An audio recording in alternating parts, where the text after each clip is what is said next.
bersatu sekarang kata ini ada kelemahan dalam Akta Anti-Lompat Parti. Seperti pandangan-pandangan yang telah dilontarkan oleh beberapa tokoh, saya juga bersetuju dengan pandangan mereka bahawa sebenarnya yang Tan Sri Muhyiddin perlu blame himself, persalahkan diri beliau. Sebab pada ketika itu, saya masih ingat dalam rundingan kita yang diwakili oleh Datuk Seri Hamzah, Datuk Seri Hamzah membawa mesej bahawa Tan Sri Muhyiddin tak bersetuju dengan peruntukan membawa kata kalau seseorang ahli parlimen itu dipecat daripada partinya, dianggap sebagai melompat parti ataupun perlu mengosongkan kerusinya. Pada ketika itu, saya masih ingat hujah yang dibawa oleh Tan Sri Muhyiddin. Beliau mengatakan bahawa dia ambil contoh dia sendiri. Dia dipecat daripada UMNO kerana dia kata dia lawan Wan MPP. Dalam kes dia kata kalau dia dipecat daripada parti dan perlu pengosongkan kerusi, tak adil bagi diri dia. Jadi beliau menggunakan hujah itu untuk tidak bersetuju dengan satu peruntukan, iaitu kalau seseorang ahli itu melanggari keputusan partinya dan dipecat daripada partinya, tidak perlu mengosongkan kerusi.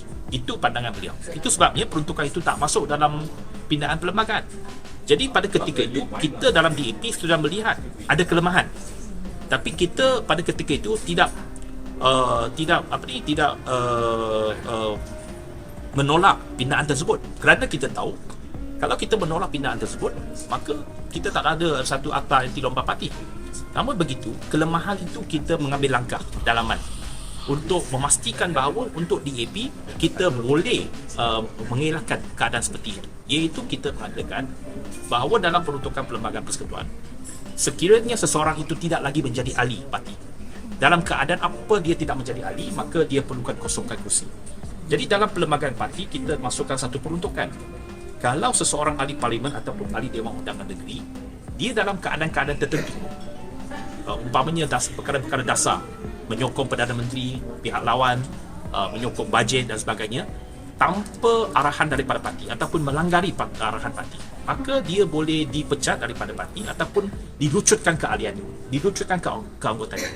Tapi kita ada proses, kita akan bagi notis dan sebagainya dan memberikan notis kepada speaker. Jadi dalam keadaan itu, maka dia dianggap sebagai dilucutkan keanggotaannya, maka dia perlu kosongkan kerusi. Jadi dalam DAP adalah parti politik pertama yang mengubah ataupun meminda perlembagaan parti kita untuk memasukkan peruntukan itu dan mengelakkan keadaan-keadaan seperti itu. Jadi sekiranya 4 orang itu daripada parti DAP, dia hilang kerusi.